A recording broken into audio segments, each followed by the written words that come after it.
Blog Talk Radio. We are the UR Tennis Network. Our mission is to be the voice of tennis. We enlist a team of passionate enthusiasts to promote our sport. We strive to bring interesting perspectives on the many spins of tennis. Our goal is to provide the learners of our sport with current news and information from many angles. We seek active participation from communities interested in tennis, but tennis is not interested in them. We are expanding our outreach.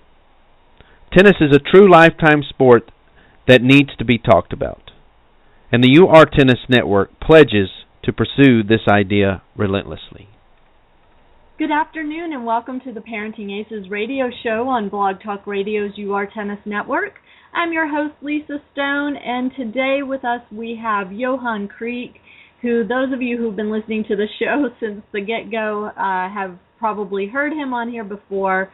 And Johan is just an incredible source of information and experience for tennis, both from the junior side and the professional side, and I'm really looking forward to our conversation today.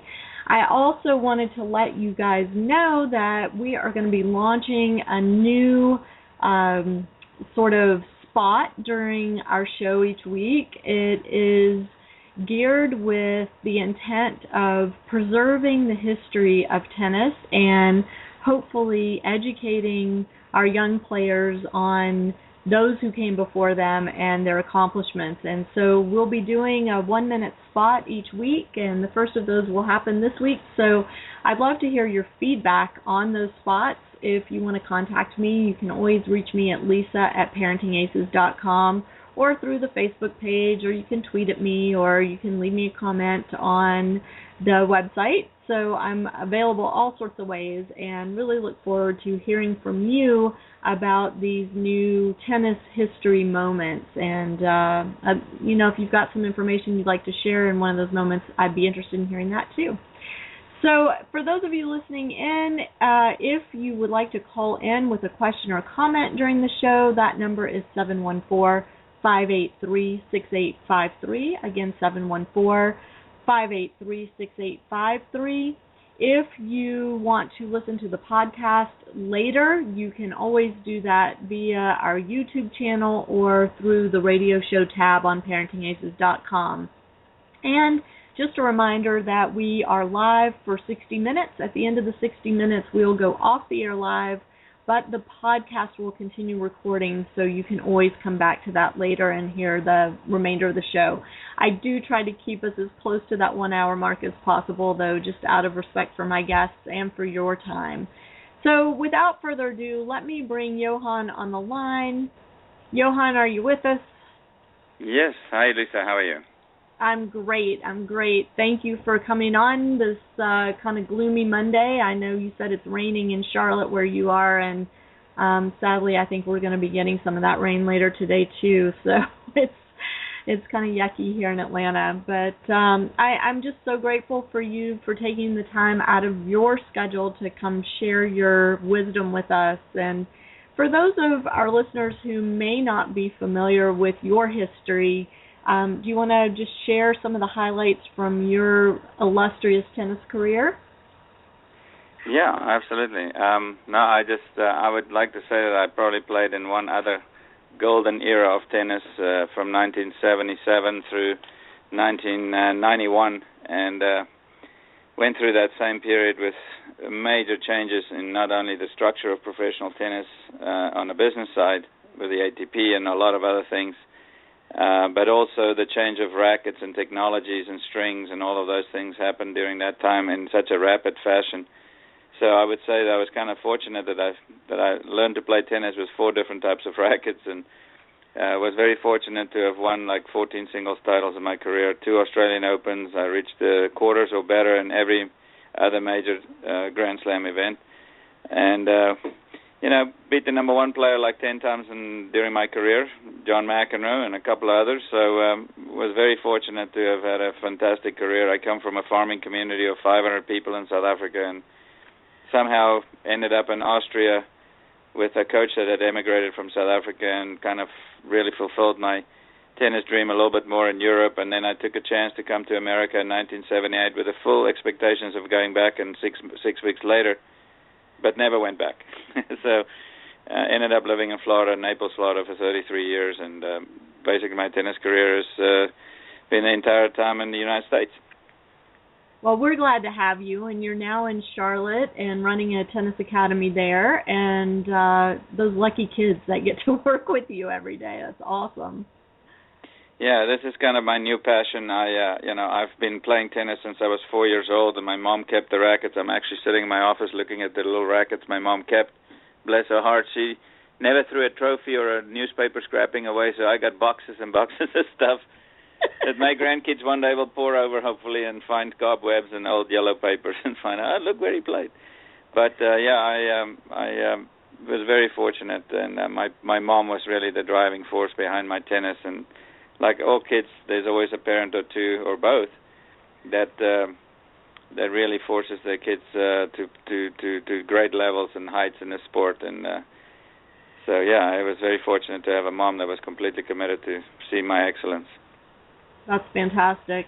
And now you're committed to coaching these young kids coming up in the sport. And as we've talked about in Facebook exchanges and email exchanges and on the phone, you're concerned about what's going on with tennis, not just in the U.S., but worldwide, and not just in junior tennis, but also from the professional side. And so I'd love to pick your brain a little bit today about what you're seeing and suggestions that you have based on your own personal experience as a player and now as a coach, and what we can do better. And I think, as we were talking before we went on air, we have a great opportunity right now. I think the USTA has recognized that some changes need to be made.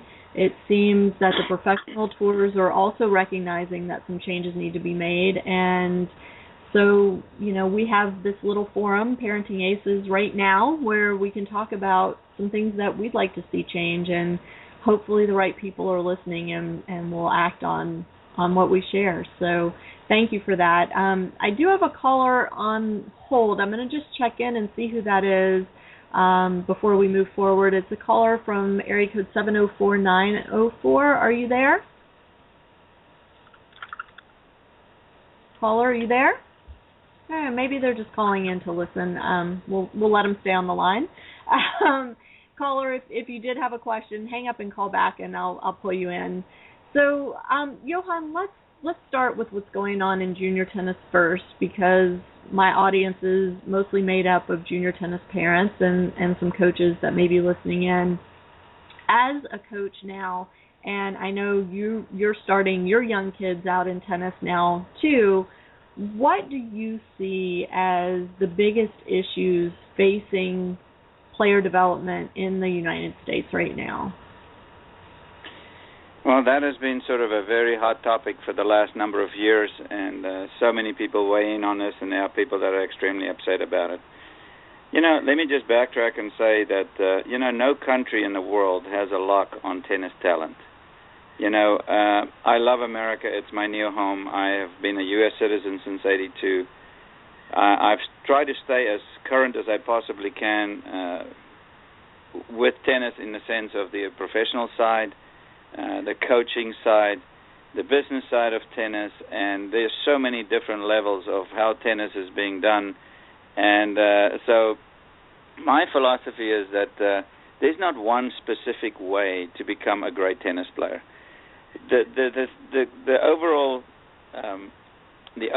needs and desires of a kid has to dovetail with what the excellent coaches in those regions or this town, or how is it possible that I can come from a town of 500 people, a small tiny town, Pongola in South Africa, and win 2 Grand Slams, and today's day is pretty much, besides me and Yannick Noah, and he basically left the Cameroon at a very young age. I left at 17, South Africa, to go to Europe.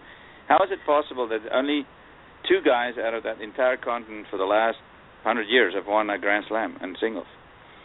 So that's a pretty interesting question to ponder. But, America has been so used to being the number one in so many things. We are the number one economy in the world. But last night on 60 Minutes, I was listening to this Jack Ma guy that started as a co-founder Alibaba, which is basically the Chinese Google. And you listen to these guys in business, and it shouldn't be any different in sports, really. The China is coming. It's got 3 times the population of the United States, and they will surpass us, if not already, in some aspects, surpass our economy in terms of size. But maybe there's people that can fudge the numbers and do things. I'm not in that world. But, the same thing happened in tennis. If you look at people forget that in 1989 the Berlin Wall was still standing and came down. And because of that, over the last number of decades, a lot of countries had won their freedom. And with that freedom came exposure. And in that exposure became sports. And so many athletes saw, hey, wait a second. I can get out of this hellhole of where I lived with my parents. And now if I can, get out of here. And that's why you see so many Polish kids where their parents speak Polish to them, whether it's Wozniacki living in Denmark or whether it's Kerber living in Germany, or Wozniak in Canada, and a lot of other girls. And the same can be said for people like Jankovic and Ivanovic. I mean, these people played in Sarajevo when there was a war going on, and a very different type of kid that came out of the world of sports and tennis and primarily, and how they got there was so unconventional. But what is it that really drove these kids? Hunger. Capital H, capital U, N-G-E-R, hunger. If we don't instill in our kids a hunger for that sport, then there is always going to be somebody somewhere in the world that can outwork you, outthink you, and out-try you. And over time, I think that has been becoming the issue. I think another thing that kind of kills kids' hunger is the fact that, the business side of companies are always looking for that new and young and upstart that could become the next Federer or the next Serena Williams. And that in itself sometimes is a huge killer. Because you have 14, 15-year-olds that are now signing massive contracts, or even 12, with everything that is given to them. It is just a hunger killer. I'm sorry to say that, but that is the truth. And I had a bicycle that I had to put upside down in a little elevator to stay in a condo, in a family member's condominium, 2-bedroom condo on a 7th floor of an apartment building in Pretoria to go to school. I had a bicycle, a used one. I didn't have a Nike contract. I didn't have a Wilson contract. I didn't have a Babolat shoe contract. I mean, I didn't have a string contract. What the hell was that? My mom and my dad paid and worked extra. My mom worked extra in the post office. So all I'm saying to you is that, if we can somehow instill in this modern world that we live in a hunger for anything in whatever you do, then half the battle is won. But I see so many kids, and I'm not going to even name names, but they are, the American junior path is littered with kids that had showed huge promise, great talent, and was given everything, and fizzled out. They may still play pretty well, but everybody thought, well, this is going to be the next top 3 player, no, top 5 player, or maybe the number 1 player in the world. And maybe they reach top 50 and then bye-bye. So that's one issue. Let me interrupt you 1 second, because it's interesting that you bring this up. When I interviewed Donald Young's mom, Ilona, at the U.S. Open, and I asked her if she could change anything about what she did with Donald in terms of being his tennis parent, what would it be? And she said, I would not give him so much so young. That was her regret, one of the things that she did wrong. And it was really interesting to hear her say that, And then last week, all of a sudden, all over the tennis news is the story that Jay-Z is looking to maybe pick up Francis Tiafoe and be his manager, and all that comes with that. So, is that going to be another sad story if Francis follows through with that, if his family allows that to go forward? And how do we fight that? It's pretty tempting when these companies are. This is how you fight it. This is how you fight it. The professional, the ATP, the ITF need to come together and say, you cannot have you cannot have representation until you're 16 or 17 years old. And that's still pretty darn young. Maybe that's a way to say, listen, you cannot. I mean, but how do you police behind the scenes? How are you gonna find out whose checkbook is filling up, whose checking account is filling up with dollars from some company? I don't know. I don't have the answer for that, but I know for a fact that is a killer for desire, because kids feel like they've made it. I've had some amazing episodes where a guy bailed on me and said, no, I'm not going to do this. I don't want to wear your tennis shirt for your academy because I got 6 shirts from Nike. I said, well, that's a wonderful deal. You better keep that. So, the perception is there, and I just don't think that it's very good. I don't even have the answers and pretend to have the exact formula of how you stop that, but I think parents need to take heed of what this is, and we are living in a country and in a society here, and it's happening more and more all over the world. It's instant gratification, and we're access to virtually anything, whether it's knowledge or food or anything else, a service. It's within minutes to you, where you can go by car or by phone, or you can go on the internet, find out. I mean, where is this all going to end? So, as it pertains to tennis, I just see that having too much too early is a killer for kids' desires, and they feel like they've made it because they got contracts and they got some money. Interesting. Okay, so I interrupted you. I'm so sorry, but so let's move on to the professional side, because you were saying you saw some issues there as well. The professional tour is very, very, it's very good. I think the Grand Slams make more money than they've ever made before. The Masters 1000 tournaments on the ATP side, and some of those tournaments also coincide with the WTA tour, is very healthy. The tournaments that are struggling are the ATP 250s and stuff, because they are not the top-ranked points, and there's a lot of issues there. I'm a little bit of an insider to some of that stuff because I ran for the board, for the alumni board, and almost won. But I think that there's a lot of things that can change, and I think a lot of things will change in the world of professional tennis by the year 2019. I'm not at liberty to discuss all of the details, but I think that there's going to be some interesting changes coming that I think will probably be good for tennis in the long run. I don't know how all of it will shake out, but it'll just definitely open the world up. I mean, China and Southeast Asia is a humongous market for our sport, and I am of the opinion, and a lot of people will say you are nuts, Johan, but I'm of the opinion that there should be a fifth Grand Slam somewhere in Asia, and it probably should be in China. There are some amazing people involved with our tennis, from people such as Larry Ellison, who owns this tournament in California. It's probably the most technology-infused tournament outside of anything else. I mean, his tournament could easily rival, if not, exceed the prize money of the Grand Slams. Now, it's almost like you can't suddenly ask GM to make a whole bunch of cars only electric and forget about the diesels and stuff. It's just, right. You just can't do that. So Larry had tried to raise the prize money at some point, and there was a big fallout of that you can't surpass the Grand Slams, and he's willing to do that because he can. But those are the types of people that I think that if we are smart, and that bosses in tennis are smart, that we would find a way to distribute monies more evenly and create circuits within circuits all around the world, so we can create a lot more jobs for tennis players that can make some money. I'm not talking about making the same money as a Roger Federer. Those types of people and those types of talents will always find their own exclusivity at the very top of the money pile. But there are so many issues with ITF Futures Pro tournaments around the world, which there are hundreds of, and the prize money has not changed in 35 years. That's a travesty.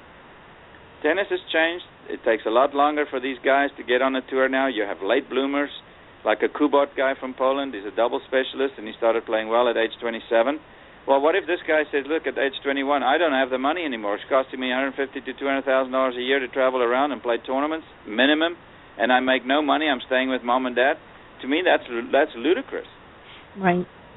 Tennis should have more jobs out there, and people should make a decent wage to pay their bills, to even, we don't want to create a circuit where you could sit happily ever after in the ITF circuit and just play that for 10 years and say, oh, I made a great living. I'm not suggesting that. But I do suggest that the $1,500 paycheck for a winner of an ITF tournament minus taxes, and it cost them $2,000 to fly to India from America, that is not how you grow a sport. That's not how you grow talent. That's not how you take care of kids.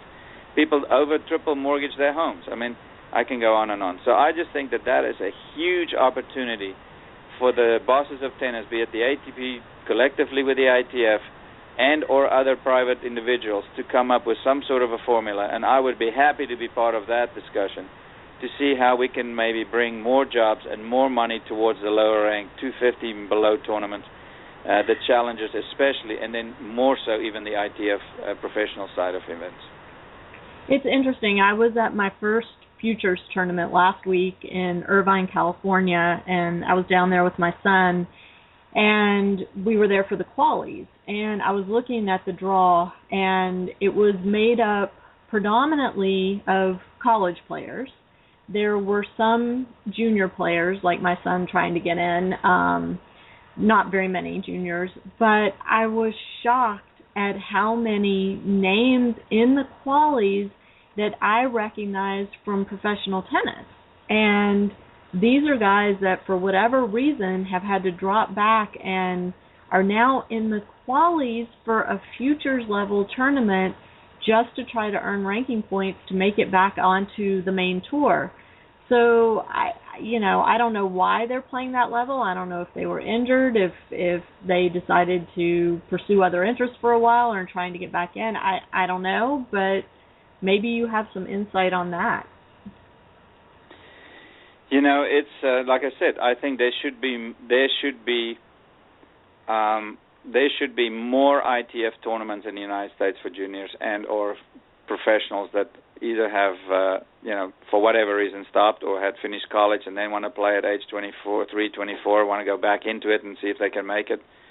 I just think that there should be a much broader bottom pyramid. The bottom of the pyramid is still, in my opinion, in the United States shrunk so much, and for whatever reason, and I mean we can debate for whatever reason for days on who is to blame for that, but I just think that tennis has to fight for its rightful place in terms of sporting dollars being marketed towards this type of a sport, and I think that the ATP and perhaps sometimes the USTA has lost a lot of time and have unfortunately squandered a lot of opportunities.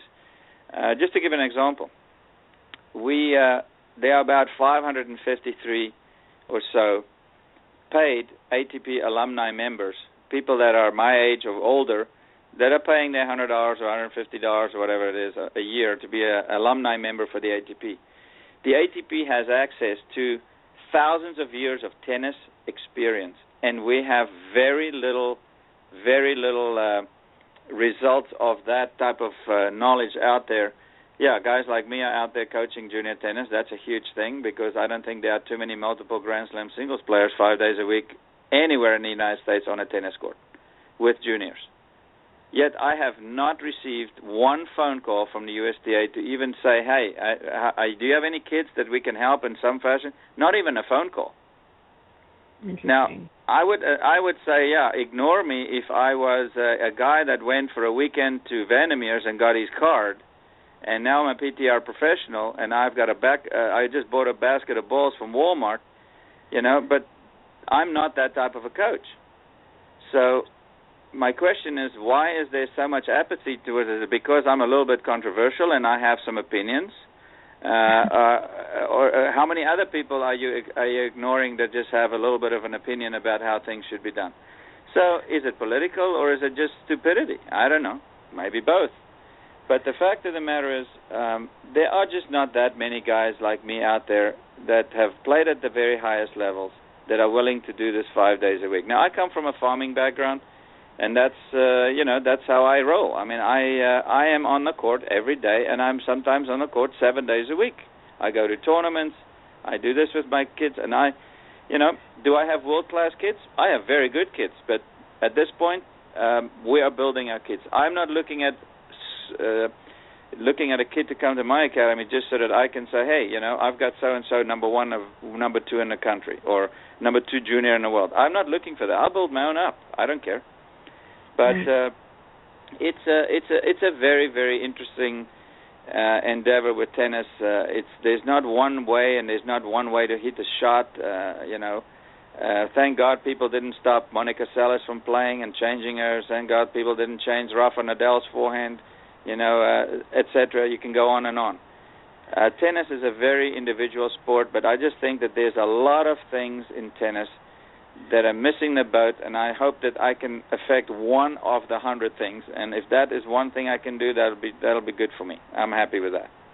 That's awesome. Well, I'm going to take this opportunity to go to break and play our very first American Tennis Hall of Fame Minute. In 1900, a young man from St. Louis had an idea that to avoid war, if countries played on each other's soil and learned something of their culture, it would be less likely that the two nations would go to war. With his own money, he had a sterling silver trophy forged, which was magnificent. It could hold 36 bottles of champagne, and he called it the International Tennis Trophy. The first match was between England and the United States. Today, that sterling silver trophy is competed for by 135 countries in global competition. The press and the players didn't use the International Tennis Trophy name, though. The young man's name was Dwight Davis, and the competition he started is called the Davis Cup. France will host Switzerland in this year's final. The USA has won the cup the most of any nation, with Australia in second place, France in third. This American Tennis Hall of Fame Minute was brought to you by your friends at www.athof.com. Preserving history, honoring excellence, and connecting generations. Visit our website at www.athof.com and sign up today for our newsletter. And we're back. I hope y'all enjoyed that little bit of history about Davis Cup. And Johan, let's take this opportunity now to shift our conversation a little bit to all of the various scoring changes that are going on in the game, both at the junior level and the collegiate level, and I dare say things are going to start happening at the professional level too. Can you comment on the scoring system as it stands now and the changes that keep getting experimented with across the board? Oh boy. Well, I'm not speaking from a person with a severe knowledge about the college scoring systems, but apparently I have a good idea of what's happening with that. I just think that we need to be extremely careful before we make drastic changes. Let me tell you a quick story about this the super tiebreaker. I hate to say this, but I was the one that provided that idea. I was in 1997 or 1998, one of those years, I was sitting with Ray Benton and Jimmy Connors at dinner in Japan. And Jimmy went to the bathroom, and Ray says to me, I don't know what to do. Jimmy is really getting older now. He's in his late 40s, and he's bitching and moaning about the fact that, he's got to beat you, he's got to beat John McEnroe, he's got to beat Borg, and then he plays guys like Gomez and Mel Purcell, and he's got to run and play 3 sets, and he's just getting so sore, and yeah, we knew that Jimmy was the big cheese in terms of running the tour because he was a part owner of it. And, and it was flat-out tennis. I mean, we didn't know this. There was no shenanigans. We were playing hard. And so I said through my salad, I said, listen, man, why don't you just play a third-set tiebreaker? He says, yeah, but a tiebreaker can go in 5 minutes, or could it last 20 minutes? Maybe more. And I sort of pondered it for a second, and I said, well, maybe add some points. Maybe just call it a super tiebreaker or something. Maybe first to 10. I mean, this is our tour. We can do whatever we want. We don't have to adhere to ITF rules and stuff. So nothing happened further from the conversation. Well, this was in November. The following year in March, we played the Masters tournament in Naples, Florida, and guess what is implemented? Ray Benton's super tiebreaker. Now, Ray was also very involved with the USTA. He is also now running College Park. Right. It's a USTA training center. So, and funny enough, Ray was my first agent way back with ProServe. So I've known Ray forever. Now, that's the honest to God's truth of how that conversation went. I cannot say that I made the rule, but I certainly laid the foundation with him to take a look at it. So thanks a lot, Johan. Yeah. And so that's the real truth behind this 10-point tiebreaker. And, I feel really bad that I even brought it up. So this is what happens with unintended consequences. For sure. I mean, honestly, your intent with introducing the idea was a good one. How it's been implemented is a whole other issue. And applied is a little bit too broad. Yes. Yeah, for sure. So that's the truth. So there's okay. the truth. So what do you think these scoring changes are going to do to the game? I mean, let me just give you, for example, one of my arguments is if you're truly trying to grow the fan base of tennis, how can you have a different scoring format at the professional level, world team tennis, college tennis, and junior tennis? They all score the game differently. How is a casual fan going to turn on TV or show up at a match and understand how to even keep score at one of these matches? And how does that grow the game when you've got your casual fan so confused that they don't even know, who's won the game and who's won the match and what that even means? I hear what you're saying, and you're absolutely 100% right. I think it's a travesty. I think that, again, it's about leadership. I think that, at some point in time, the big wigs have to sit around a table and this is the thing I don't understand, why the NCAA is not totally involved with the USTA and vice versa, and maybe the ATP as well. We all have a vested interest to make sure, because most of the kids that are playing in college, there might be some that are going pro tour, but most of the kids in my academies and stuff are probably going to go to college. Right. So it is a problem because, like you said, the casual fan is not going to know what the heck's going on, because what kind of a scoring system have we? You don't have different scoring systems in baseball or basketball, Right. So it's a big problem, and I think, again, it's about leadership from these different organizations. These top dogs need to sit together around a table and say, guys, we are screwing up and we're going to hurt each other. So let's figure a way out that we work together and bring the issues to the table that hurts each and every area of tennis, whether it's the ATP, whether it's the NCAA, whether it's the USTA, whether it's the ITF. I mean, these people need to sit together. I'm not privy of those insider communications, but it just doesn't seem like it's really working at this point. So obviously something is not right. Do you think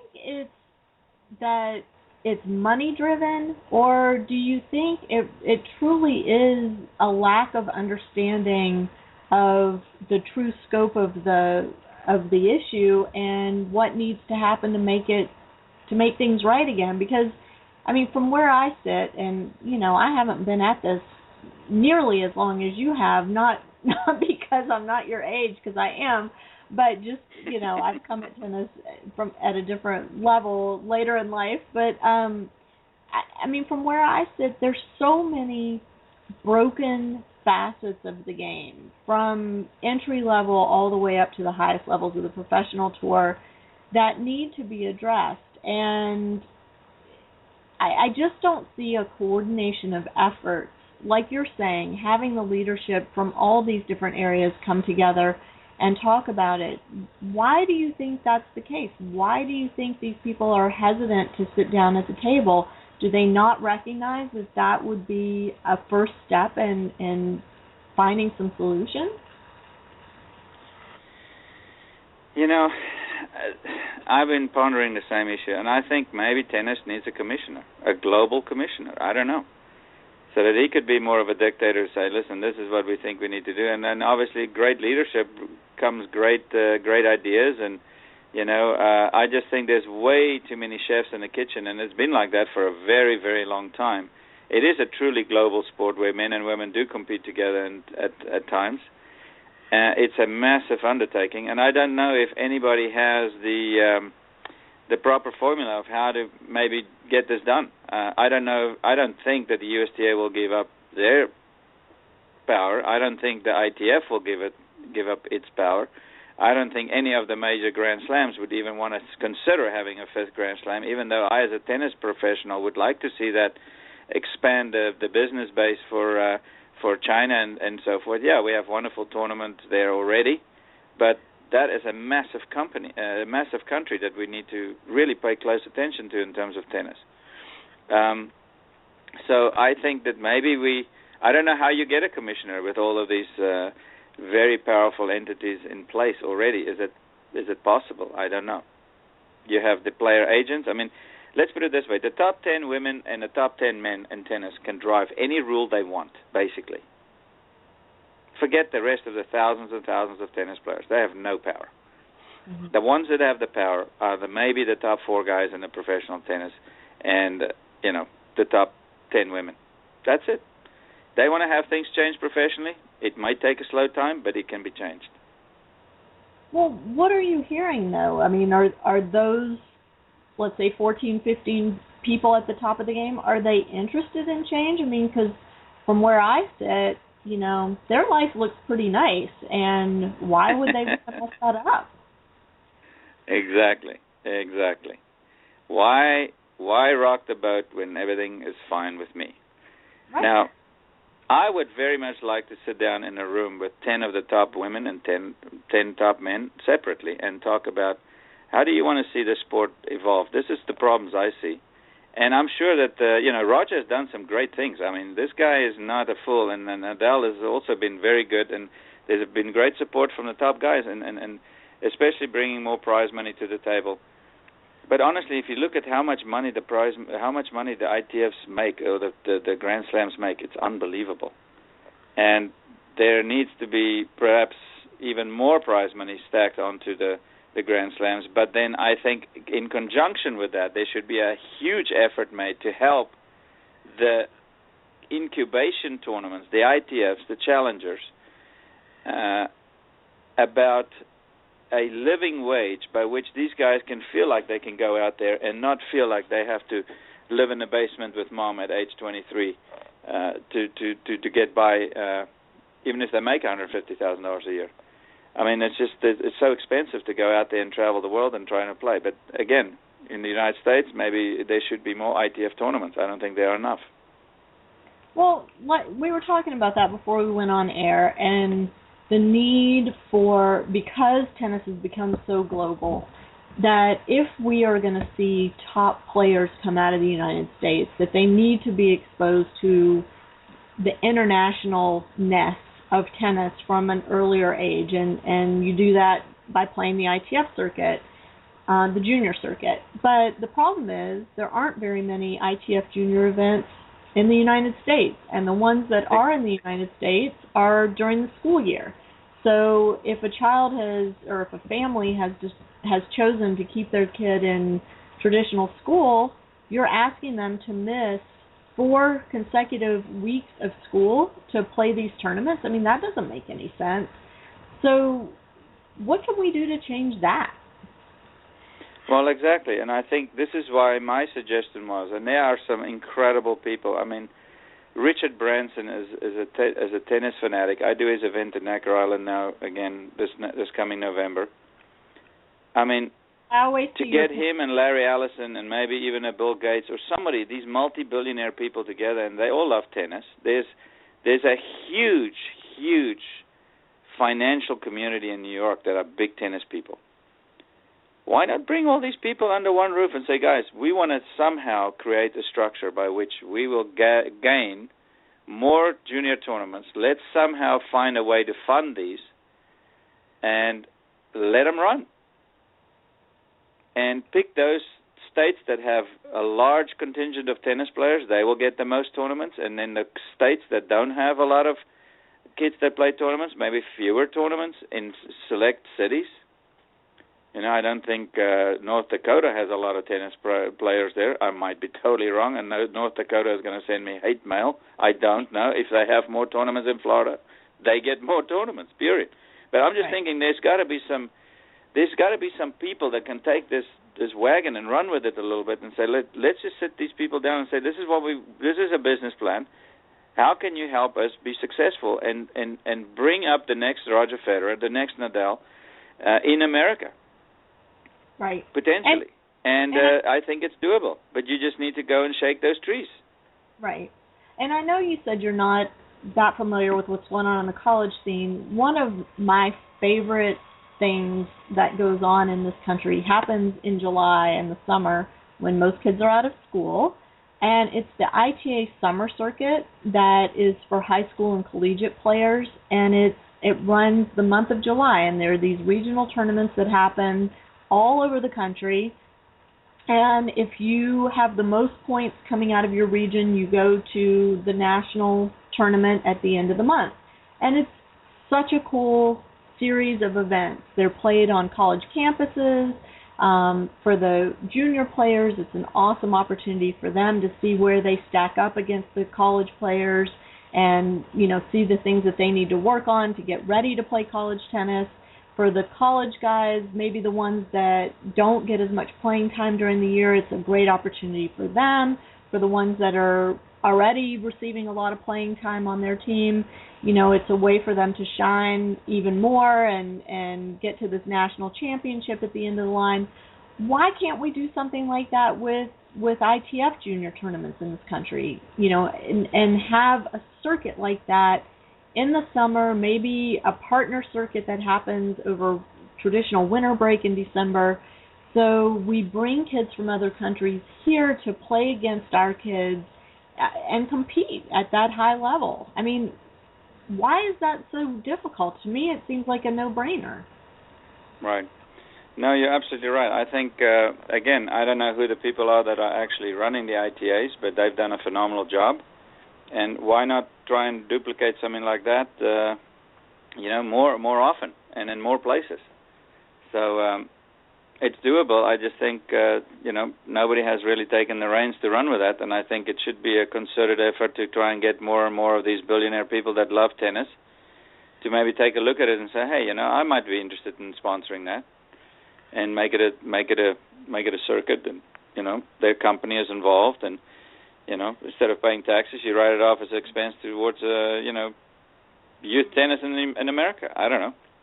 Right. And I know you just posted this great thing on Facebook about the history of the circuits in this country, and we used to have like these entry-level tournament circuits, and I've read, all sorts of interesting stories about, families would house the players, and you would go back to your host family year after year after year playing these tournaments, trying to break into the main tour. And I mean, growing up in Louisiana, we used to host players all the time, and I remember the Virginia Slim circuit, and I mean, there were some really cool things that used to go on in this country to help players transition from the juniors onto the professional tour, and whether college tennis was part of that pathway, was up in the air. But what happened? I mean, why did those things disappear? Do you know what happened to those tournaments? It's a good question. I think a lot of it had to do with what the sponsors were at the time. There was a big changing. I remember when I won the Australian Open, it wasn't called the Australian Open. It was called the Marlboro Australian Open. Yeah. They luckily were not smoking packs of cigarettes sitting on my player chair next to me, sitting in the broiling sun, lighting up, and then Coca-Cola was another sponsor, blah, blah, blah. Yeah, so, attitudes changed. It's no more Virginia Slims. I mean, I remember we would call the Colgate Grand Prix for the men's toothpaste. So things change, and who knows? Maybe those promoters were not interested in running it anymore. Maybe there wasn't enough money to be made. The guys maybe got tired. Maybe people passed away. You just don't know exactly what the real deal was for them. I don't know. But definitely, I think there's some opportunity here to really make a big change. I think there's going to be some major changes coming along the USTA in the next year and two and beyond, and it's necessary. And I wait to see some really good and quality people are at this already, and I wish them the best of success, and I hope that they can pull this together, and let's help the American kids bring out another great Andre Agassi or more of them and I hope that these people will be successful, and I'm happy to meet with any and all of them. So, I mean, you mentioned that nobody has contacted you or reached out to you as a former Grand Slam champion, a current coach, and now a tennis dad yourself because your little ones are starting to play. If somebody from USTA were to reach out to you, in what capacity would you like to work with them? I mean, would you just like to be a consultant? Would you like a board position? You know, in an ideal world, what would you like to see yourself doing? Well, that's a good question because obviously there's some major changes coming within the USTA. They're going to spend $60 or $70 million for a new 104 tennis court facility in Lake Nona, Orlando. They're consolidating some areas. The Boca platform will probably go away. I just think that there's resources that the USTA has squandered over many decades that I think needs to be addressed at this point. I don't have the exact formula for that. I think smarter people will find that out and do the best they can. But I do think that it's kind of rough for a little girl or a guy, 12, 14 years old, to suddenly uproot themselves and go to some training center, and that's where they live and that's where they go to school.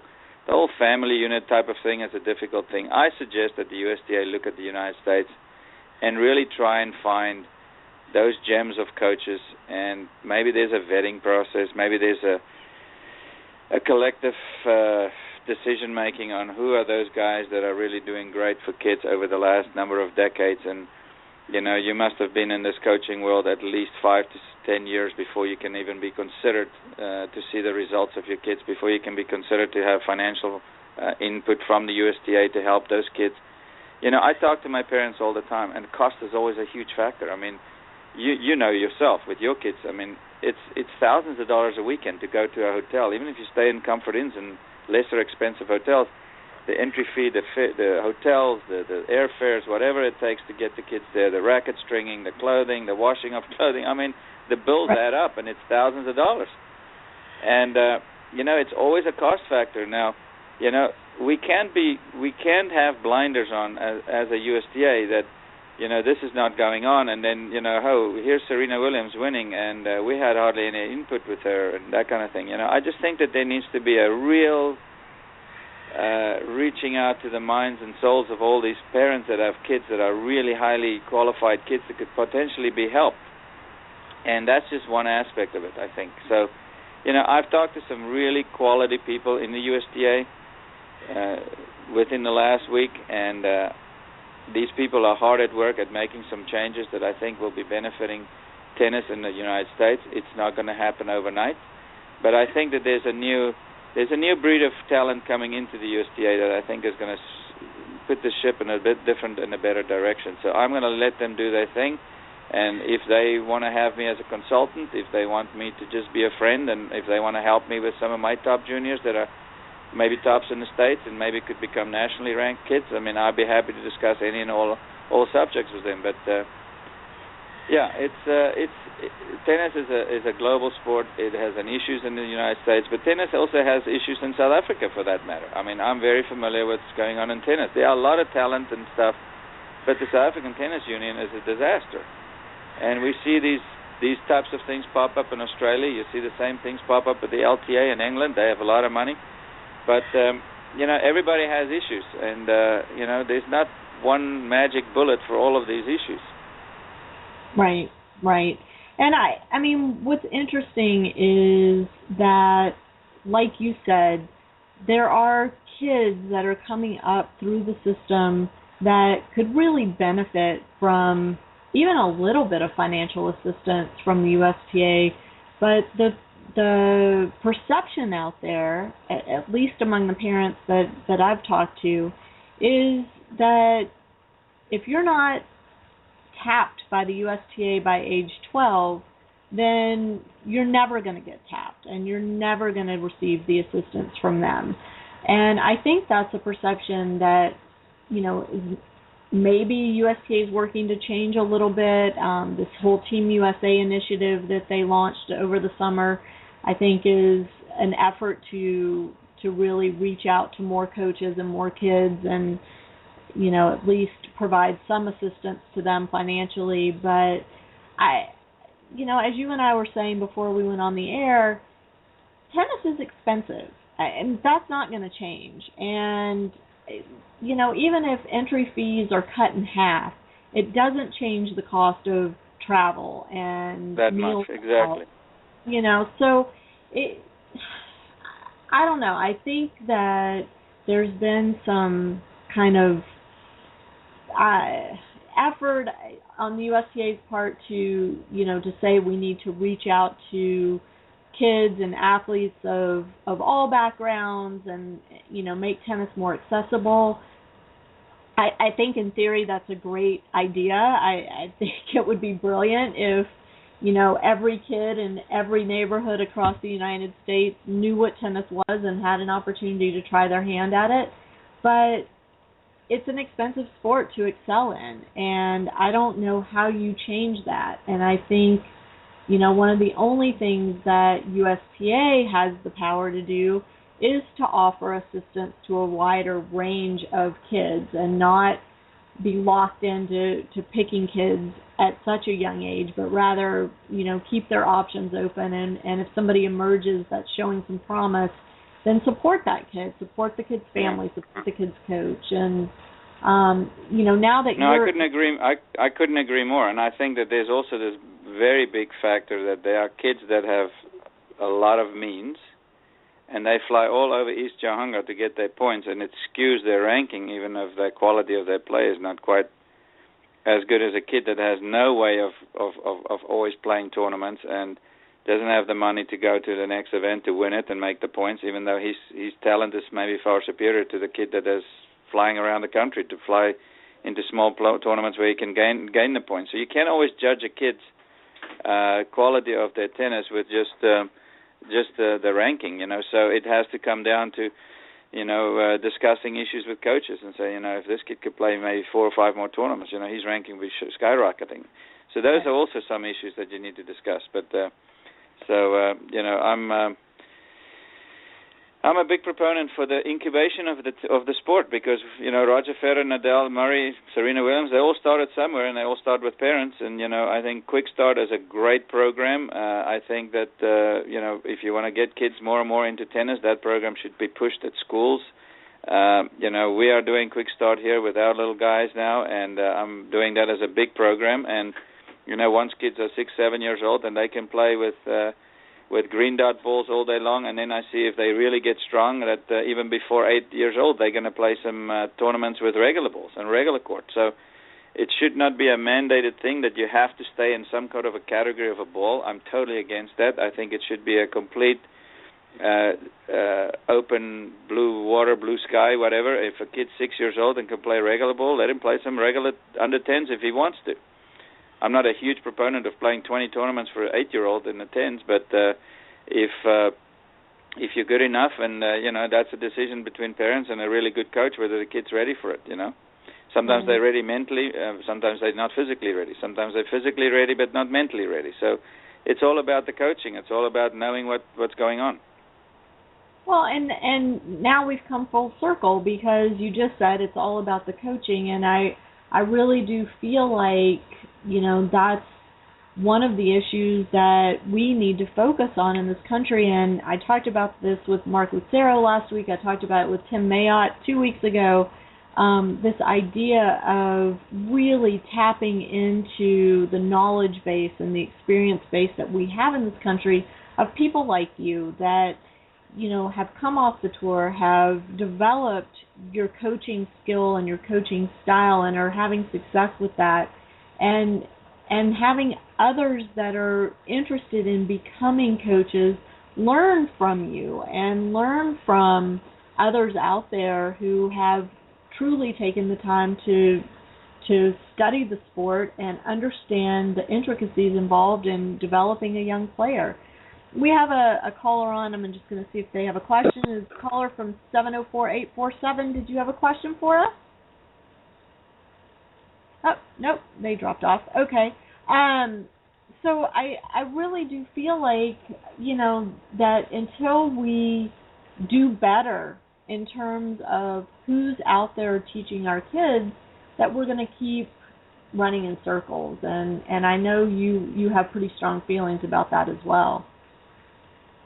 Well, I mean, the coaching world in America is a little bit of a joke at times. I mean, I just don't think that you can just decide you want to be a coach and go for a weekend and you were like a 3-0 player and then suddenly you're qualified by some organization for $200, $300 a weekend, that you now truly can do stuff. I don't want to knock people that try, but when it comes to the professional side of things, it's a very interesting business, actually. I mean, I've been around the professional years for almost now 3 decades. I've been playing at Wimbledon for nearly 36 years.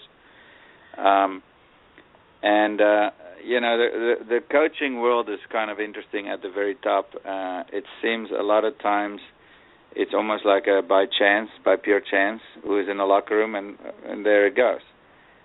Sometimes it's set up by other coaches saying, "Hey, I know a player that's going to leave their coach, or the coach is going to leave that player, and let me introduce you to him." And so it's like a Grand Central Station for this one guy, and it's an interesting world. It's an interesting world, and I've been approached by some top players, and for whatever reason didn't pan out, but. My first business is here in Charlotte, and if that comes along, it comes along, and I'll make a decision based on that. But I would certainly be basically in the same situation as an Edberg or a Becker in that situation, where you just don't do 36 weeks a year, but you do maybe 14 weeks a year, plus being consultants for these kind of guys. But tennis is an interesting world. I mean, there's so many different facets, and you could talk about each facet for weeks on that one issue. But there are a lot of changes coming, and I hope that there are some really good stewards of the game at the ITF and the ATP and also the USTA, and we need to look at tennis as a global sport, and how can we all collectively do a better job within our own associations, within our own countries, to grow the sport, because at the end of the day, everybody benefits. It's not just it's me and me alone. It's a global sport, and it's a wonderful sport to teach people life lessons, kids. And this is what my passion is now, is to bring that knowledge to the kids. And parents are an integral part of the success of their children. You and I know very well that is a very big subject in terms of how to deal with this tennis process and this tennis tournament process, and how do you go beyond that to college, and maybe even beyond that to professional. It's a huge journey, and parents are an integral part of the success, and they can sometimes also be the destruction of it all. So it's a fine line. It's a process, and I certainly hope, Lisa, that one day I can bring you to my academy. We can talk a little bit more about you bringing some knowledge to our parents. I have a little classroom here, so we can do some wonderful things. That'd be awesome. I'm looking at my son's tournament schedule, and he has a tournament in Charlotte, November 8th and 9th. So if you're around that weekend, maybe we can sit down and chat. Absolutely. Fantastic. Yeah, no, we'll talk some privately about that, and that would be a great opportunity. Yeah, for sure. Well, thank you so much for coming on, and I'm glad I caught you on a rainy day. Now your rain has made it to Atlanta. I'm listening to it outside my window here, so my trees are getting watered. That's a good thing. But exactly. Thanks so much for sharing your experience and your wisdom with us. And to my listeners, thanks for tuning in. I hope you'll share the podcast with your tennis friends. It will be today at parentingaces.com/radio show, and it'll also be online on our YouTube channel, so please do share that. Johan, best of luck with your academy in Charlotte and with your kids now that they've got rackets in their hands. I love seeing the pictures on Facebook, and have fun in Necker. I'm really jealous. One year I'm going to get to that event. That's my goal. Well, absolutely. Well, thank you again for inviting me, and I look forward to speaking with you about your November event. Great. Thanks. Thanks, everybody. Thanks, have Lisa. a great Take week. care. Bye-bye. Bye-bye.